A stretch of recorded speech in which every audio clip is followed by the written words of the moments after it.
Bismillahirrahmanirrahim. Assalamualaikum warahmatullahi wabarakatuh. Waalaikumsalam warahmatullahi wabarakatuh. Alhamdulillahirabbil alamin wassalatu wassalamu ala sayyidina Muhammadin wa ala alihi wa ashabihi ajmain wa ba'du. Bapak-bapak, ibu-ibu, saudara-saudari sekalian yang berbahagia. Alhamdulillah hari ini kita masih bisa belajar bersama.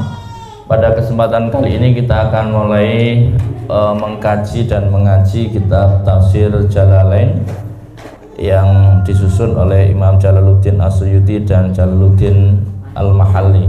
Disebut Jalalain karena ada dua jalal yang menyusunnya. Bismillahirrahmanirrahim. Suratul Fatihah.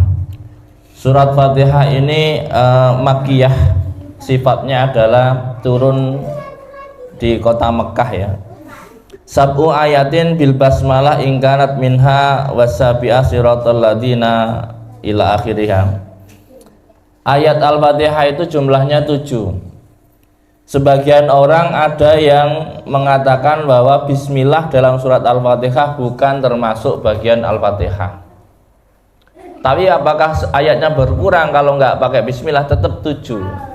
Nah, kalau 7 nggak pakai bismillah, maka ayat ketujuhnya itu adalah ghairil maghdubi alaihim. Jadi ada orang, sebagian madhab itu tidak mengatakan bismillah itu bagian dari surat Al-Fatihah, tapi dia mengatakan bismillah itu sebagai pemisah antar surat. Tapi kalau kita sebagai orang Indonesia, madhab yang kita anut adalah bismillah itu bagian dari surat Al-Fatihah. Makanya kalau ada orang nggak baca bismillah saat baca Fatihah, bagi kita itu tidak sah. Makanya nanti kalau Bapak Ibu lihat ada orang sholat, kadang-kadang orang Indonesia itu kan suka ikutan ya, FOMO ya bahasa ininya. Kalau ada yang, kalau orang Arab nggak pakai bismillah, dia ikut nggak pakai bismillah. Padahal ya mungkin madhabnya berbeda. Makanya di Indonesia dulu sering ada orang itu, saya perhatikan itu kalau pas sholat jariyah nggak ada bismillahnya. Padahal kalau orang-orang Arab itu kadang-kadang ada bismillahnya tetapi tidak dijaharkan, tetapi dipelankan. Bismillahirrahmanirrahim, terus alhamdulillahirabbil alamin baru kenceng ya. Kenapa? Ya karena dalam hadis-hadis yang lain dikatakan barang siapa mengawali sesuatu tanpa bismillah bahwa aktok. Makanya bismillah ini penting. Maka lebih aman ya saya kira tetap sesuai dengan yang kita anut bahwa bismillah ini bagian dari surat Al-Fatihah. Nah, kalau bagian dari surat Al-Fatihah maka ayat ketujuhnya adalah siratal ladzina an'amta alaihim. Jadi ini nanti ada perbedaan pendapat bahwa Ibu jangan mudah untuk menggoblok-goblokan gitu, kira-kira begitu ya maksudnya. Karena beda pendapat bukan berarti dia goblok, tetapi ya memang dia mengambil posisi di situ ya. Ilahi wa yaqdiru fi awaliha qulu liyakunu makila iyyaka na'budu munasiban lahu biqauniha minal maqulil ibad. Di dalam ayat yang iyyaka na'budu artinya itu ada tersimpan kata katakanlah iyyaka na'budu. Jadi ada gitu ya. Nanti dalam ilmu tafsir itu gitu ya Bapak Ibu. Tafsir itu kadang-kadang menjelaskan yang tidak dipahami atau kadang-kadang menjelaskan yang sudah dipahami untuk lebih dalam. Bismillahirrahmanirrahim. Itu ya keterangan soal bismillah. Di sini di dalam tafsir langsung ayat kedua alhamdulillah. Jadi kalau bismillah itu tafsirnya ya dengan nama Allah yang Maha Pengasih lagi Maha Penyayang. Itu sudah umum lah nanti di dalam Al-Qur'an ya. Alhamdulillah jumlah khabariyah qasdun biasana Allah bimatmuniha ala anau ta'ala malikun li jami'il hamd minal khalqi aw mustahiq li ayyahmatuhu. Jadi alhamdulillah itu artinya segala puji bagi Allah. Segala puji bagi Allah itu, pujian itu ada berapa? Nah, dalam ilmu-ilmu yang lain pujian itu jumlahnya ada 4. Tetapi semuanya itu punyanya Allah. Pujian ada 4 itu apa saja? Yang pertama adalah pujiannya Allah kepada Allah. Dalam Al-Quran itu kadang-kadang Allah memuji dirinya, maka itu sah-sah saja, Pak. Nah, jadi apa istilahnya ya, kholik ilal kholik gitu ya. Kemudian Allah memuji makhluk, misalnya Allah sedang memuji Nabi Muhammad, artinya itu juga yang dipuji sebenarnya Allah. Makhluk kepada makhluk itu sebenarnya yang dipuji juga Allah. Makhluk kepada kholik yang dipuji juga Allah. Jadi ada 4 pujian itu semuanya haknya Allah. Makanya kalau Bapak Ibu sedang dipuji oleh orang lain, harus dikembalikan haknya, karena itu haknya Allah. Misalkan Bapak Ibu dipuji, kamu kok ganteng sekali, harusnya terus bilangnya apa? Alhamdulillah, bukan alhamdulillah untuk saya gitu ya. Alhamdulillah itu segala puji bagi Allah. Tetapi kan selama ini orang-orang ketika mengucapkan alhamdulillah itu dia seneng. Itu yang keliru. Jadi kalau dia dipuji, kamu kok ganteng sekali, terus kopiahnya copot, Pak, misalkan ya. Langsung alhamdulillah. Orang sekarang itu mengucapkan alhamdulillah tapi tidak dipahami. Harusnya alhamdulillah itu segala puji itu punyanya Allah. Kalaupun Anda memuji saya, sebenarnya Anda itu memuji Allah. Ya pokoknya, tapi minimal ngucapin alhamdulillah itu malaikat sudah agak seneng lah, daripada iya dong. Gue gitu loh gitu ya. Nah, jadi orang itu kalau ada yang muji, itu harus dikembalikan pada pujian itu semuanya miliknya Allah. Wih, kamu keren sekali, misalkan ya, apalah pokoknya pujian, pasangan batunya mantap sekali misalnya, ya alhamdulillah, kan kira-kira begitu. Jadi semua harus dilatih, dikembalikan kepada Allah. Alhamdulillah, lillahi rabbil alamin ya. Maka wallah alamun alal ma'bud, kata Allah adalah suatu tanda. Kata Allah itu suatu tanda sebagai zat yang berhak disembah. Jadi Allah itu sebenarnya sebuah nama yang berhak disembah. Tapi apakah namanya Allah itu Allah? Sebenarnya nggak harus ada nama itu. Jadi Allah itu lebih dari itu. Tetapi ya mungkin untuk memudahkan, ya gampangannya itu ya seperti itu. Nah, kalau diterjemahkan dalam bahasa Indonesia, nanti itu Allah itu artinya Tuhan. Rob itu artinya juga Tuhan. Pokoknya kan coba, ilah juga Tuhan. Makanya kalau dalam bahasa Indonesia itu sudah nggak bisa ditafsirkan. Al-Quran terjemah bahasa Indonesia itu nggak bisa ditafsirkan, karena itu sudah tafsir. Tapi kalau bahasa Arab itu uniknya begitu ya. Allah ya, Rabbil Alamin, yang menjadi Tuhannya seluruh alam. Alam ada berapa? Nah, alam ini juga banyak, Pak. Alam ini aja, Pak. Ai maliku jamil khalq minal insi wal jin wal malaikat wad dawab wa ghairim. Artinya apa? Allah ini adalah Rob. Rob itu yang, jadi kalau bedanya ilah dengan Rob itu apa? Kalau Rob itu yang merawat gitu ya. Rob itu merawat lah, kira-kira begitu. Sifat Tuhan yang sifatnya merawat ya. Wa kullu minha yutlaqu alaihi alam yuqal alamul insan wa alamul jin ila ghairi dzalik wa qalaba bi jumlatin bil ya wa nun ulil ilm ala ghairihim wa huwa minal alama li anna alama ala maujuda. Jadi alamin itu adalah semua alam itu dituhani oleh Allah. Rabbil alaminnya, yang kalau bahasa Jawanya itu yang sing mengirani alam kabeh. Kadang-kadang kalau diterjemahkan bahasa Indonesia agak susah ya. Rabbil alamin ya, yang menjadi Tuhan seluruh alam. Makanya kita itu baru satu alam, Pak. Ada alam sebelah, alam jin, nanti sebelahnya lagi ada alam lagi. Jadi nanti banyak alam sebenarnya. Cuman kita itu maksimal paling ketemu di alam jin, itu maksimal. Sebenarnya ada alam-alam yang lain, alam nasut, alam malakut, alam lahut, itu ada banyak. Jadi alam orang kan sebutnya alam gaib saja. Jadi nanti yang gaib itu sebenarnya ada levelnya, kayak mie sebelah itu, level 1, level 2 gitu ya. Jadi ada ya, yang paling dekat dengan kita itu memang alamnya jin ya. Jadi kan alam hewan, alam manusia, alam jin, nanti ada yang lembut lagi, ada yang lembut lagi, ada yang alam malaikat dan sebagainya. Makanya Bapak Ibu kalau bisa masuk ke alam malaikat, wah mungkin nggak mau balik ke sini, terlalu asik di sana, kira-kira begitu. Jadi makanya kita nggak dikasih kemampuan untuk pindah-pindah alam itu. Soalnya apa? Kalau dikasih kemampuan pindah-pindah alam itu nggak normal, Pak.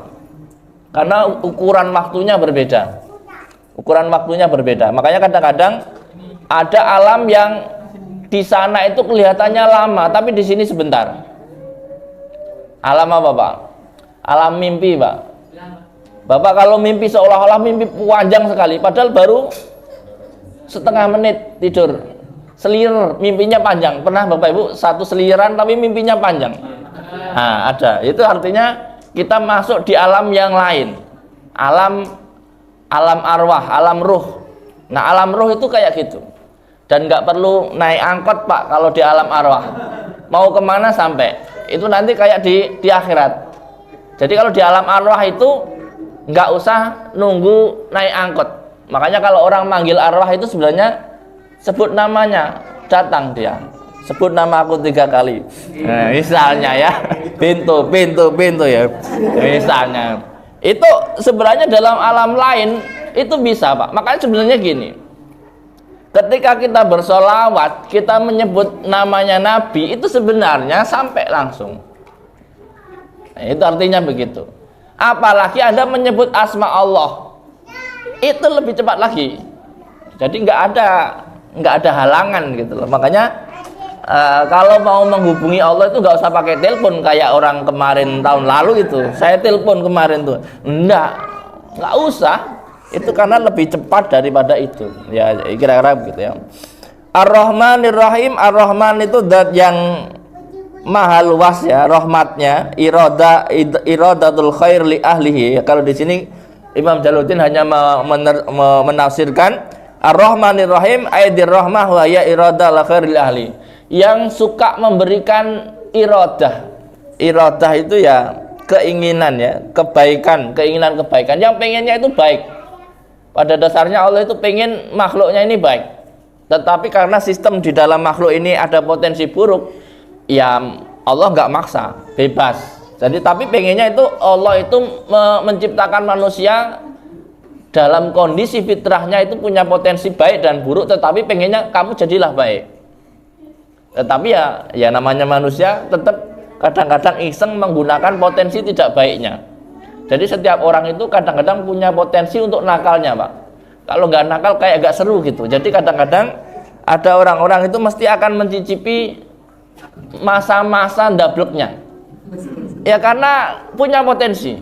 Kalau nggak dipakai itu seolah-olah kok nganggur banget gitu ya. Anda bisa bayangkan nih punya sesuatu yang bisa dipakai ke kanan ke kiri. Nggak mungkin dipakai satu sisi. Mesti akan dipakai dua-duanya. Meskipun habis itu, oh begini toh. Pengen tahu doang. Memang kadang-kadang rasa penasaran di dalam manusia itulah yang kemudian menjadikan orang itu pengen mencoba. Makanya kadang-kadang butuh pengalaman, ada pengalaman sendiri atau pengalaman orang lain. Itu yang kadang-kadang dibutuhkan seseorangnya. Maliki yaumiddin yang ail jaza wa yaumul qiyamah, yang merajai hari din. Din itu artinya kalau dalam Al-Fatihah ini artinya kiamat. Maka kalau dalam arti lain din itu kan agama. Malik yaumiddin. Kata din dalam ayat ini artinya adalah kiamat. Artinya apa? Raja di hari kiamat. Wa khassa bidzikri li annahu la malika dhahiran fihi li ahad illa lillahi ta'ala bidalil limanil mulkul yaum lillahil wahidil qahar ya. Raja di hari kiamat artinya apa? Nanti di hari kiamat itu tidak ada raja lain, tidak ada presiden lain, hanya Allah Subhanahu wa Ta'ala. Semua nanti pada hari kiamat semua itu nggak ada raja-raja yang sekarang sedang kuat-kuatnya, raja Jawa, raja Sunda, raja mana misalkan, itu nanti di hari kiamat tetap nelongso, Pak, kalau misalnya salah, kira-kira begitu. Jadi nanti di akhirat itu yang menjadi raja ya hanya Allah. Jadi satu-satunya raja Di akhirat ya hanya Allah. Di dunia ini adalah ya, sebagian orang mengklaim dirinya raja, ya sah-sah saja karena raja-raja kecil di dunia. Maliki yaumiddin, malik fa maknahu malikil amri kullahu fi yaumil qiyamah, atau ada yang menafsirkan juga pemilik segala sesuatu atau segala urusan di hari kiamat. Jadi ada yang membaca maliki yaumiddin, ada yang membaca maliki yaumiddin. Ada dua bacaan, ada yang dibaca pendek, ada yang dibaca panjang ya. Kalau yang dibaca panjang artinya pemilik, kalau yang dibaca pendek artinya raja. Ya sama saja sebenarnya artinya. Makanya kalau Bapak Ibu dengar ada imam membaca surat Al-Fatihah malikinya pendek, berarti dia menggunakan qiraah yang itu. Maliki yaumiddin misalkan gitu, atau maliki yaumiddin.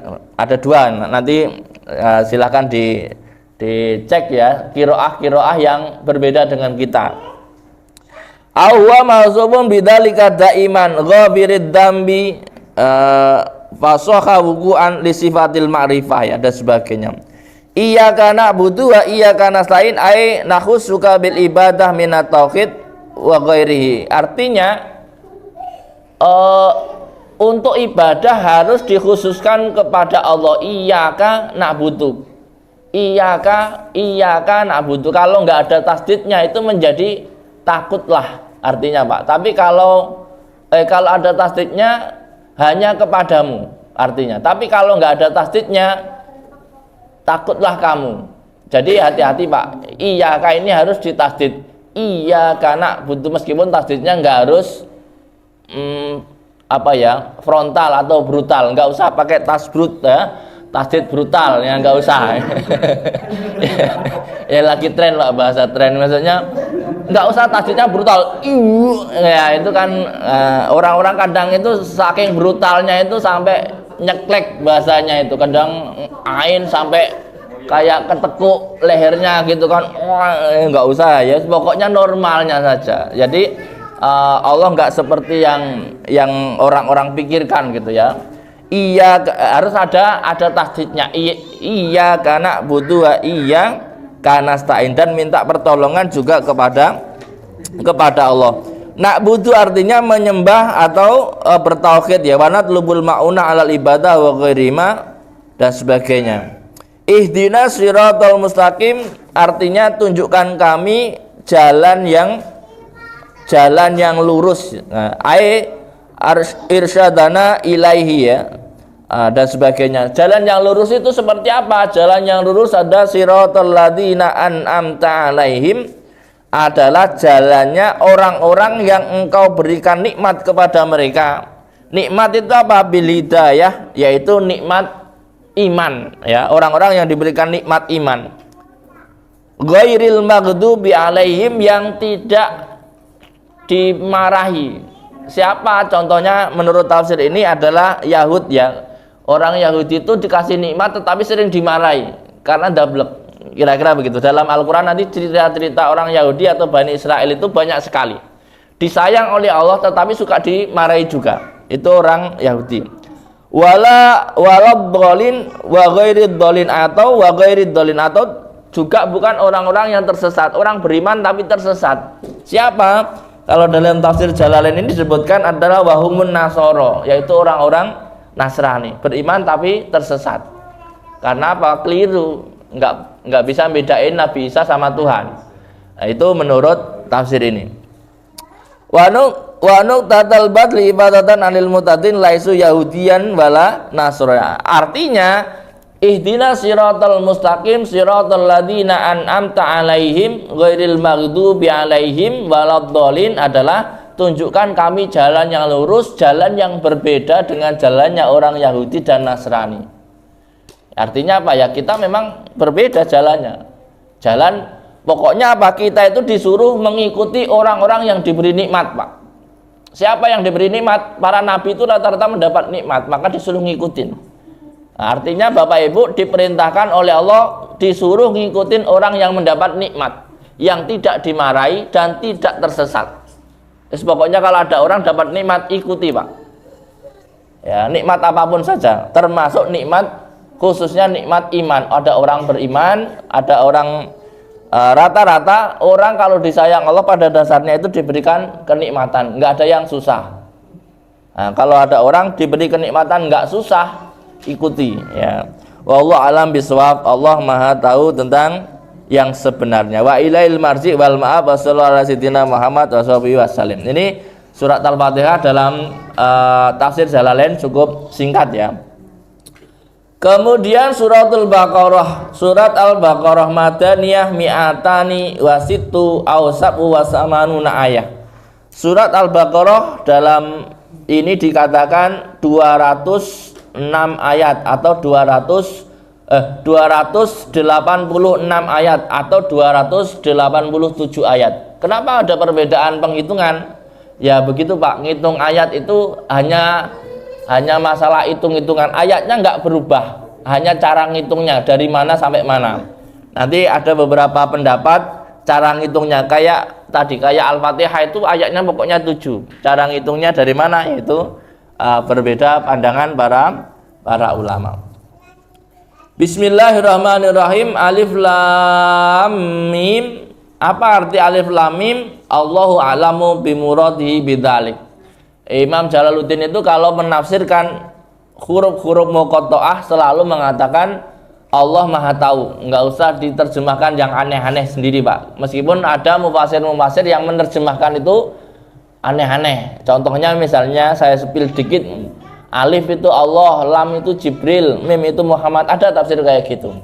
Tafsir-tafsir yang nggak tahu lah dari mana inspirasinya. Tapi yang jelas alif lam mim ini kalau menurut Imam Jalaluddin ya Allah yang tahu apa maksudnya. Tetapi menurut beberapa mufasir dikatakan ada apa manfaat dari huruf-huruf yang muqatta'ah, huruf-huruf yang tidak ada artinya di awal surat, itu hanya mengambil nada. Jadi kalau Bapak Ibu pengen tahu ada apa nada dalam surat Al-Baqarah, nadanya itu diambil di alif lam mim. Kalau Bapak Ibu mau nyanyi kur, biasanya kan diambil nada awal ya, do gitu ya. Nah kalau di sini diambil alif lam mim, maka dalam surat Al-Baqarah itu kira-kira nadanya nanti seperti itu. Nadanya, nada belakangnya, nadanya agak panjang-panjang. Ya, makanya surat Al-Baqarah ini ditaruh di depan dan termasuk surat yang panjang ya, surat yang panjang sampai juz 3 nanti kira-kira gitu. Dalikal kitabu la raiba fi dalika ai hada. Kenapa menggunakan dalika? Dalika itu artinya itu. Kenapa enggak ini? Itu sama ini gede mana, Pak? Itu. Makanya dianggap menggunakan kata yang jauh karena gede. Seperti apa? Seperti lagu Indonesia Raya. Di sanalah, di sana kan, padahal kita di sini, Pak. Kenapa kok di sana? Itu menunjukkan besarnya. Jadi penunjukan dengan isyarah jauh itu menunjukkan bahwa sesuatu itu besar. Kalau di sini berarti segini doang. Tapi kalau di sana betapa kecilnya kita, sampai kita itu di sana itu nggak kelihatan. Ya, makanya dzalikal kitab ai hadzal kitab alladzi yaqra'u Muhammad, artinya yang dibaca Muhammad, la raiba, tidak ada keraguan fihi di dalamnya, annahu min indillah, bahwa sesungguhnya Al-Quran ini dari sisi Allah. Wa jumlatun nabi khabarun mubtada'uhu dalika, ya, jumlah nabi khabarnya mubtada dalika. Dalika itu mubtada, la raiba itu menjadi khabar. Jadi kalau dalam bahasa pesantrenan itu dalika utawi, ya, iku la raiba gitu ya. Jadi khabarnya itu di la raiba. Kemudian hudan, ya, wal isyarah bil tadim, isyarah tadi dalika, isyarah jauh itu untuk mengagungkan. Jadi ketika kita mengagungkan sesuatu, kita menyebutnya dengan isyarah yang jauh, kata isyarat yang jauh, dalika di sana itu. Hudan khabar sani, hudan ini menjadi khabar yang kedua, ai hadin, atau termasuk orang-orang yang diberi petunjuk, hadin atau pemberi petunjuk, lil muttaqin, kepada orang-orang yang yang bertakwa ya, binti salil awamir wa jinabin nawahi liilqaihim bidzalika nar. Orang yang disebut bertakwa itu apa? Orang bertakwa itu pokoknya kalau dia mau melakukan yang diperintahkan dan meninggalkan yang dilarang, maka disebut bertakwa. Orang bertakwa itu gampang, meninggalkan yang dilarang, melakukan yang diperintah, itu bertakwa. Alladzina yu'minuna bil ghaib, orang-orang yang beriman kepada sesuatu yang tidak kelihatan. Alladzina yu'minuna bil ghaib ini bukan percaya kepada hantu dan sebagainya ya. Ghaib di sini artinya apa? Ghaib itu yang tidak kelihatan. Apa isi ghaib itu? Ghaib itu isinya adalah hari kebangkitan, surga dan neraka, itu ya Pak. Sebenarnya ghaib itu bukan hanya jin. Selama ini kan pandangan kita alladzina yu'minuna bil ghaib, orang-orang yang percaya dengan yang gaib. Bukan begitu, percaya kodam dan sebagainya, bukan. Tetapi apa? Percaya bahwa surga itu ada, neraka itu ada, kiamat itu ada. Itu artinya sesuatu yang gaib, sesuatu yang tidak kelihatan, sesuatu yang masih jauh menurut kita, tapi dekat bagi Allah. Artinya gini, orang kalau percaya kiamat itu luar biasa. Ada loh orang nggak percaya kiamat, banyak orang-orang itu yang ada yang nggak percaya kiamat itu nggak ada, mati ya mati saja. Ada orang bilang begitu, dan itu masih hidup dia. Coba kalau sudah mati nanti, kecewa dia itu. Ya, belum tahu aja dia. Wa yuqimuna shalah, dan orang yang mau mendirikan sholat.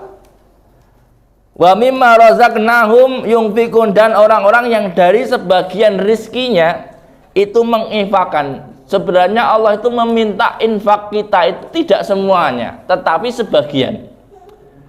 Wa mimma katanya min, pakai min artinya apa? Tidak semuanya. Allah itu tidak kemudian kamu saya kasih langsung kasihkan, tidak. Tetapi apa? Tetapi yang dari dikasihkan itu sebagian tolong kasihkan kepada yang lain. Artinya disuruh berbagi. Ibarat kata kalau kita ngasih jajan kepada anak-anak kecil biasanya, terus kita pura-pura minta dikit dong, kasihkan temennya, misalnya begitu ya. Itu sebenarnya seperti itu. Kita yang memberi, terus kita pura-pura minta. Kenapa sih Allah minta rezeki kita? Kan yang ngasih Allah. Nah, bukan begitu ya artinya ya. Jadi kita itu diberi rezeki oleh Allah supaya kita membagi kepada orang lain yang Allah memberi rizki lewat kita. Jadi memang kadang-kadang itu, makanya sebagian dari rizki yang kita terima ada bagian orang lain, entah dari zakat, entah dari yang lain, utamanya dari zakat. Makanya kalau Bapak Ibu jangan diremehkan zakat ya Bapak Ibu. Orang-orang yang di Indonesia yang hartanya 1 triliun, zakatnya itu berapa coba? Berapa zakatnya? 2,5%-nya 1 triliun berapa? Saking nggak pernah ngitung berapa zakat. Kalau 1 juta itu 25.000. Kalau 100 juta berarti berapa ya? 2,5 juta. Kalau 1 miliar berarti 25 juta. Kalau 1 triliun berarti 250 juta. Lumayan Pak, dapat mobil loh Pak. Artinya zakat itu kelihatannya 2,5% saja segitu.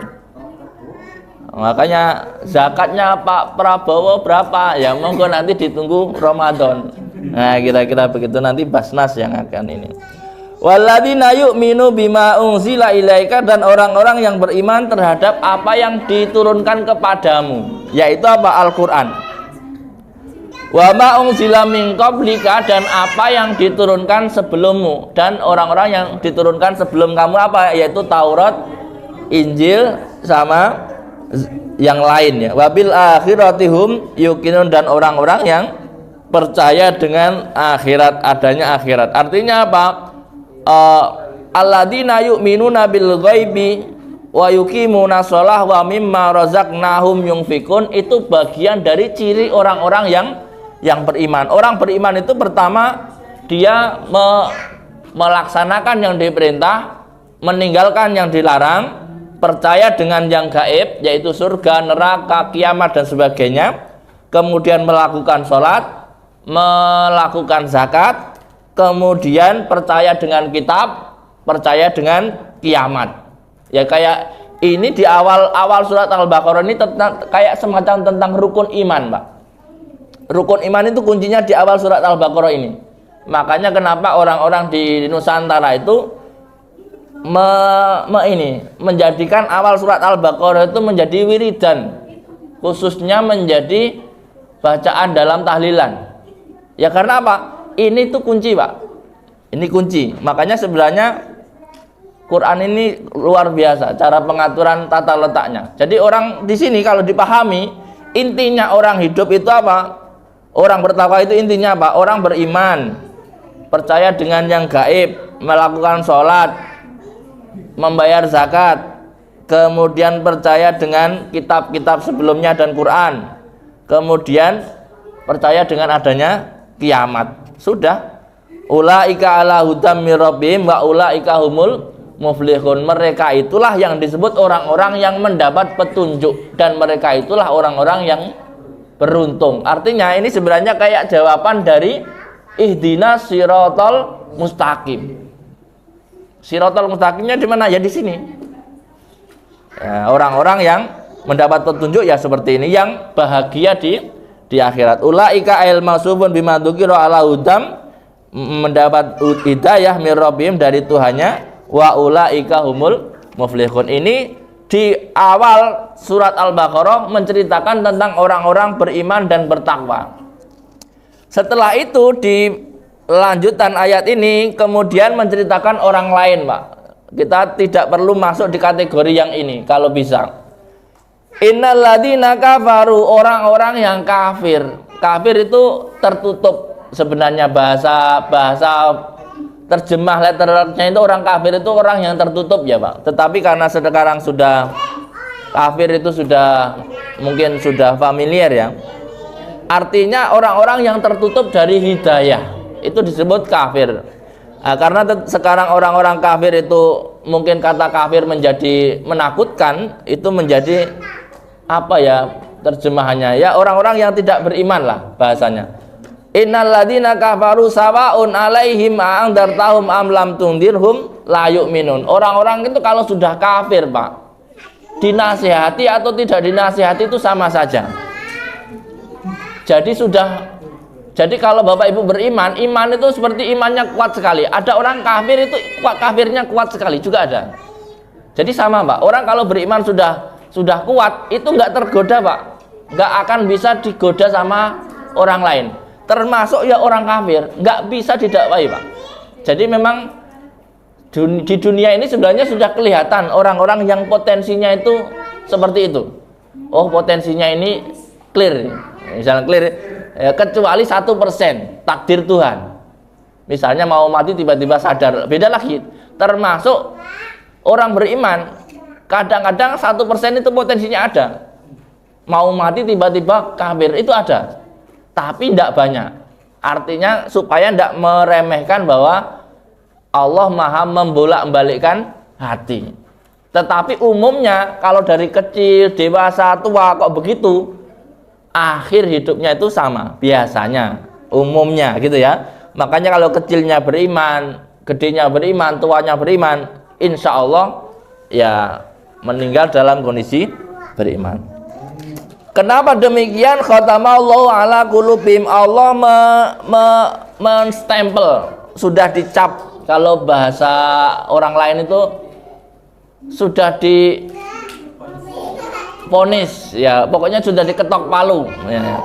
Nggak tahu kelihatan nggak sih ketok palunya setiap orang itu. Kalau bisa dilihat kan, kalau orang-orang yang suka mistis itu sudah ada stempelnya. Stempel apa ya nggak tahu ya. Sebenarnya sudah diketok bahwa orang ini nanti begini gitu ya. Khatamallahu ala qulubihim. Allah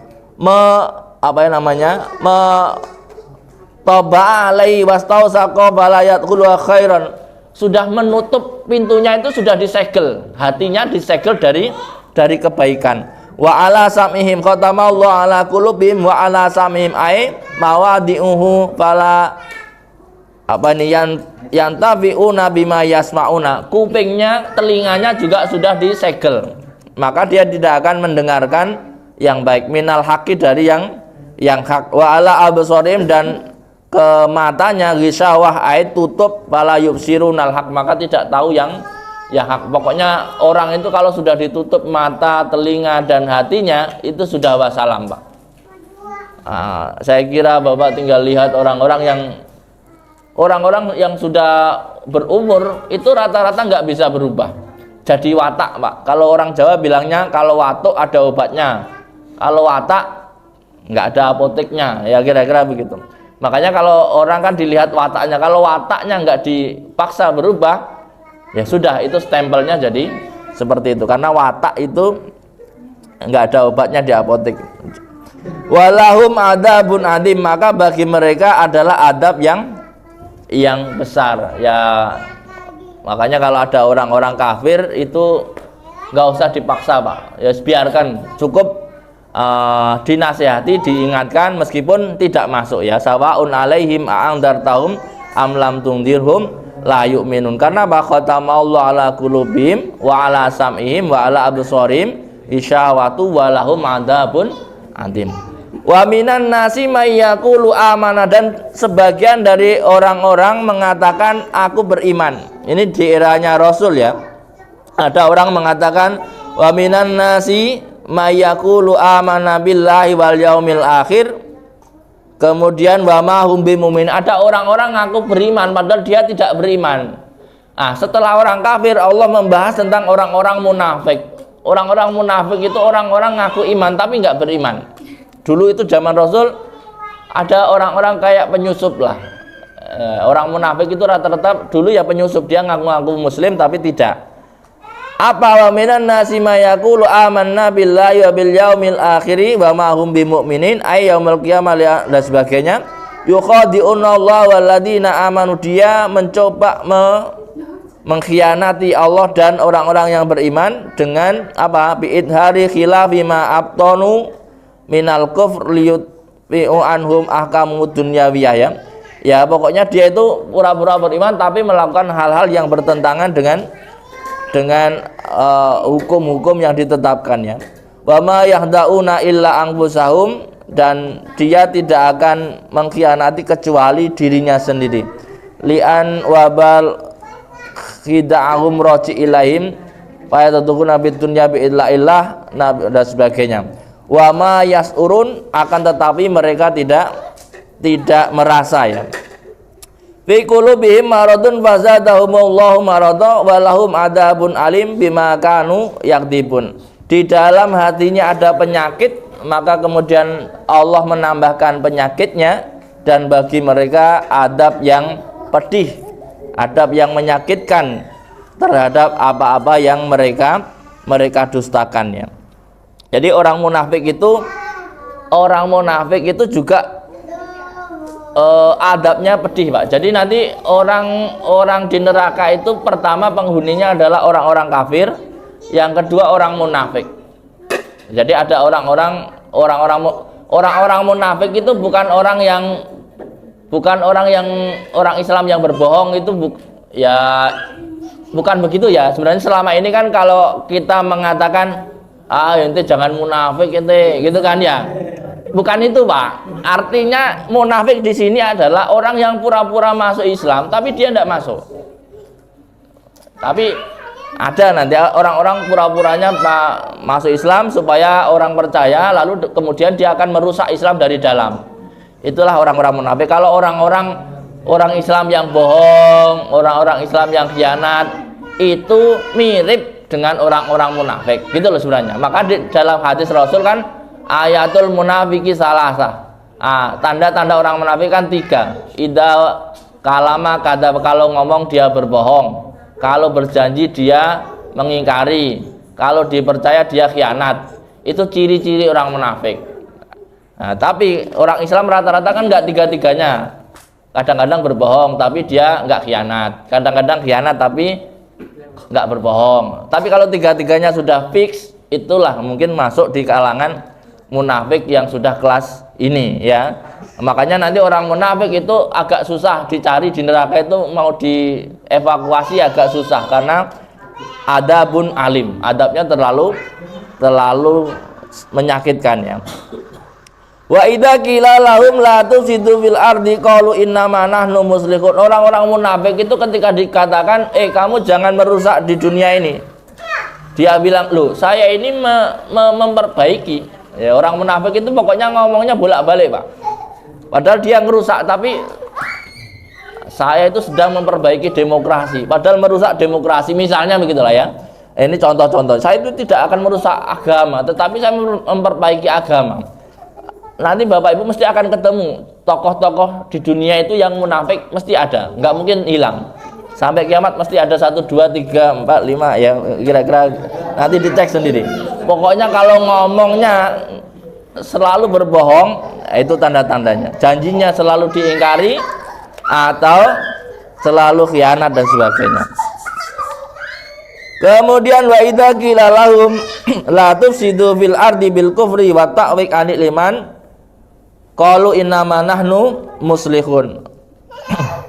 Ala innahum mufsiduna walakin la yasurun. Ala, ingatlah bahwa sesungguhnya mereka itulah orang-orang yang merusak tetapi tidak merasa ya. Wa idza qila lahum aminu kama amanan nas, ketika dikatakan kepada mereka berimanlah sebagaimana orang-orang pada umumnya di eranya Rasul, qalu anu'minu kama amana sufaha, masa kami harus beriman seperti orang-orang bodoh ya. Jadi waktu itu ya sahabat-sahabat Rasul itu kayak orang-orang bodoh ya, Pak. Maksudnya bukan ahli gini loh, orang-orang sahabat-sahabat Nabi itu orang-orang yang polos, orang-orang ya kayak apa ya, santri lah ibarat kata. Sementara orang-orang yang munafik ini orang-orang pinter di era jahiliyah. Orang-orang pinter di era jahiliyah. Lah sementara orang-orang yang beriman kepada Nabi itu rata-rata bukan orang-orang pinternya di era jahiliyah. Makanya ketika disuruh berimanlah seperti orang-orang itu, dia nggak mau. Masa saya harus beriman kayak mereka yang bodoh-bodoh itu? Nah, termasuk kalau Bapak Ibu pernah dengar Abu Jahal, sebenarnya itu dia di kalangan kaumnya itu disebut orang pinter, Pak. Tetapi di Quran dibalik statusnya menjadi Abu Jahal, bapaknya bodoh. Padahal dia itu aslinya pinter. Nah, ya karena apa? Pinternya itu karena menurut kaumnya pinter, tetapi karena nggak menerima ini disebut menjadi jahal ya, ail juhal ya. Qalu anu'minu kama amana subaha ala innahum humus subaha walakin la ya'lamun. Ya mereka itulah yang bodoh tetapi tidak mengetahui. Wa idza laqul ladina amanu qalu amana. Orang-orang munafik itu ciri-cirinya kalau ketemu orang-orang mukmin, saya juga beriman kok. Nah gitu ya. Pokoknya orang munafik itu rata-rata lidahnya kayak bunglon. Kalau ketemu aku di pihakmu. Nah, ya jadi kayak kalau ketemu Anda ya aku itu bersamamu. Ya kayak buaya lah, Pak. Aku itu hanya dengan dirimu gitu. Nah, nanti kira-kira begitu ya. Ya pokoknya orang munafik itu sama. Nanti ketemu yang lain aku juga hanya dengan dirimu gitu ya. Ini sikapnya orang munafik ya. Wa idza laqul ladina amanu qalu amanna wa idza khalau ila syayatinihim, dan ketika mereka meninggalkan ruang lalu kemudian kepada setan-setannya. Arti setan di sini lucu, Pak. Di dalam ayat ini arti setan itu pimpinan, Pak. Jadi kalau ada pimpinan buruk itu di Quran disebutnya setan, Pak. Wa idza khalau ila syayatinihim qalu inna ma'akum, aku juga bersamamu. Jadi orang munafik itu ke musuhnya bilang aku bersamamu, ke timnya dia bilang aku bersamamu. Nah, jadi orang munafik itu aslinya membahayakan dua sisi, Pak. Di musuhnya dia membahayakan, di timnya membahayakan. Makanya kalau ada orang munafik sebaiknya dievakuasi, Pak. Karena ini membahayakan dua sisi. Jangan-jangan dia nanti berpindah pun kita tidak tahu, ya. Makanya wa idza khalau ila syayatinihim, ini jadi penelitian baru nanti. Makna setan dalam Al-Qur'an ya. Pemimpin yang dolim itu masuk di sini. Setan. Ini menurut tafsir, ini jelas Bapak Ibu kalau nggak percaya nanti lihat di terjemahan Quran ya. Wa ila khalau ila syayatinihim kepada pemimpin-pemimpin mereka, qalu inna ma'akum innama nahnu mustahziun. Adapun saya bilang beriman itu untuk mengejek mereka. Jadi dia mengatakan beriman itu mengejek. Kadang-kadang kan ada orang mengejek itu, aku pro dengan Anda, aku mendukungmu, ayo Pak terus Pak, aku mendukungmu. Ada orang mengejek seolah-olah mendukung, itu kan ada Pak. Misalnya Bapak lagi naik motor jelek terus nanjak tinggi, ayo Pak, Bapak bisa Pak, ayo Pak. Aslinya itu sebenarnya bukan mendorong tuh Pak, menunggu kamu jatuh. Ada orang kayak gitu ya. Ya umumnya orang itu seneng kalau lihat orang jatuh kan. Nah, ya kira-kira seolah-olah mendukung tapi menunggu jatuhnya. Itu kadang-kadang bagian dari karakternya orang-orang munafik. Allah yastahzi'u bihim bistihza'ihim wa yamudduhum fi tughyanihim ya'maun. Ya karena dia mengejek, ya nanti Allah akan mengejek mereka, wa yamudduhum, dan apa? memanjangkan umurnya ya. Fi tughyanihim, dalam berbuat kekafiran dan kelacutan ya. Fi tughyanihim ya'mahun yataraddadun takhayyurul hal. Kenapa sih orang-orang nakal itu umurnya panjang? Ini Pak ayatnya. Setan-setan itu kenapa sih nggak dimatikan lebih awal? Enggak Pak. Rata-rata kadang-kadang orang baik mati duluan. Ya jangan begitu. Maksudnya ya. Terus supaya umur panjang mari kita ndablek. Ya enggak ya maksudnya. Oh itu jadi gini, orang-orang yang nakal-nakal itu diberi kesempatan panjang Pak. Nggak tahu ya. Perhatikan saja. Tokoh-tokoh antagonis nggak mati-mati Pak. Bapak lihat itu ya, baik di Mahabharata itu Sengkuni itu awet Pak, Sengkuni. Sengkuni itu awet. Nanti pelajari lah, di dalam era-era politik mesti orang-orang yang ada mesti awet. Jangan disebut nah, pokoknya ada ya kira-kira itu bagian dari ketentuan Allah itu begitu. Orang-orang yang tokoh antagonis itu tidak mudah mati. Memang begitu ya, memang dikasih kesempatan panjang ya, siapa tahu dia itu bertobat gitu loh maksudnya ya, tapi umumnya sih enggak juga ya. Kok enak. Jadi kayak Fir'aun itu umurnya juga panjang sebenarnya ya, tapi ya itulah, makanya jangan berharap kalau ada orang yang antagonis terus ini kok enggak mati-mati orang yang nyebelin ini ya karena itu bagian dari dinamika ya. Ulaikal ladzina ishtarau dhalalata bil huda. Mereka itu adalah orang-orang yang menjual atau membeli kesesatan ya dengan kebaikan. Fama rabihat tijaratu, maka dia tidak akan mendapatkan untung. Ma rabihu fiha bal khasiru lima ilan nar al mu'abbada alaihim. Bahkan dia rugi karena masuk neraka. Wa makanu muhtadin, dan dia tidak akan pernah mendapat petunjuk dari apa-apa yang apa, wa makanu mudan, dan dia tidak akan pernah petunjuk dari apa-apa yang dilakukan. Artinya apa? Orang kalau sifatnya munafik itu nggak bakal dapat petunjuk. Maka mari kita semuanya itu menghindari sifatnya munafik. Paling tidak latihannya menghindari 3 hal tadi. Kalau bicara sebaiknya tidak bohong. Itu karena kalau potensinya sering bohong, potensinya nanti menjadi munafik kelas berat. Munafik orisinil gitu ya. Jadi kita itu kan masih mirip-mirip, punya kemiripan dikit-dikit, kadang suka bohong. Pokoknya kalau bohong sekali 2 kali itu masih masuk akal lah Bapak Ibu, karena orang hidup itu nggak mungkin jujur terus.